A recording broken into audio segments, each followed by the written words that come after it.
Assalamualaikum warahmatullahi wabarakatuh. Alhamdulillahirabbil alamin. Wassalatu wassalamu ala asrofil anbiya'i wal mursalin wa ala alihi wa ashabihi ajmain.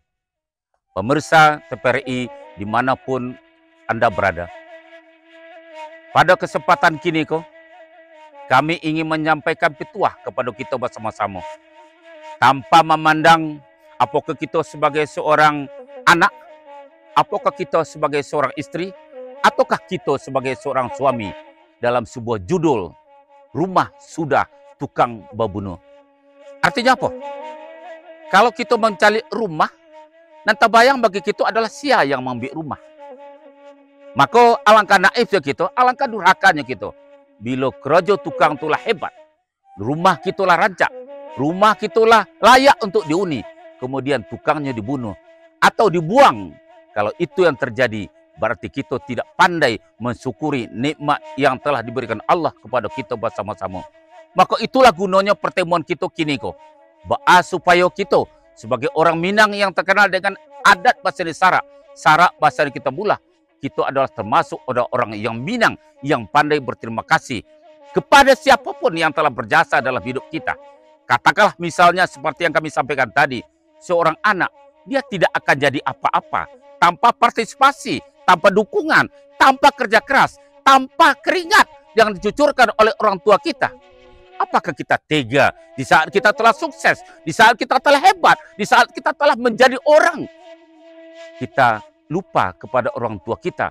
Seperti kasus yang terjadi, bahwa alangkah banyaknya orang tua hari ini yang balanya nasibnya malang, yang diletakkan di panti jompo oleh anaknya yang hebat. Pada anak itu telah sukses karena jerih payah, kerja keras daripada orang tua. Kemudian yang kedua, sebagai seorang istri, yang jelas dia istri itu adalah di bawah gemblengan, di bawah nafkah, di bawah dengan kerja keras oleh seorang suami. Tapi sayang, di saat istri itu telah merasa dirinya hebat, di saat istri itu telah merasa dirinya kuat, dan di saat istrinya itu telah merasa menyenangkan, tapi aneh, maka suaminya tidak dipelihara lagi. Suaminya disuruh kembali ke kampung atau ke rumah orang tuanya, atau katakanlah ke rumah kemenakannya.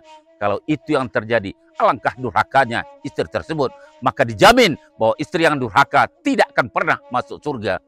Kemudian yang ketiga, boleh jadi yang terjadi adalah seorang suami, dia hebat gara-gara istrinya yang hebat.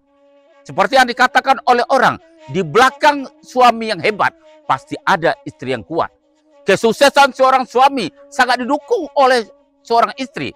Maka ketika suami itu telah hebat, ketika suami itulah telah sukses, telah suami itulah menjadi, katakanlah telah menjadi gubernur, katakanlah telah menjadi bupati, katakanlah sudah menjadi wali kota.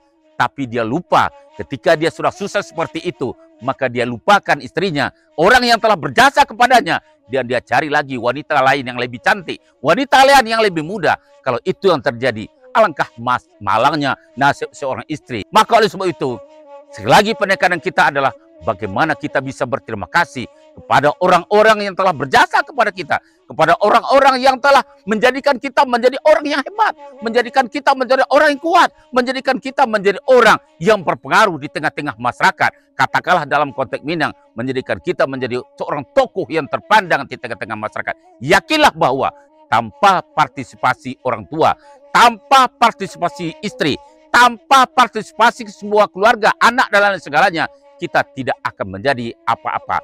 Maka oleh sebab itu sekali lagi penekanan kita adalah bagaimana kita berterima kasih. Mudah-mudahan dengan berterima kasih tersebut, maka Allah akan menambah nikmatnya kepada kita. Sebagaimana janji Allah, la in sakartum la azidannakum wa la in kafartum inna azabi lasadid. Mudah-mudahan pesan pendek ini bermanfaat bagi kita bersama. Maaf diminta kadang pandai. Wassalamualaikum warahmatullahi wabarakatuh.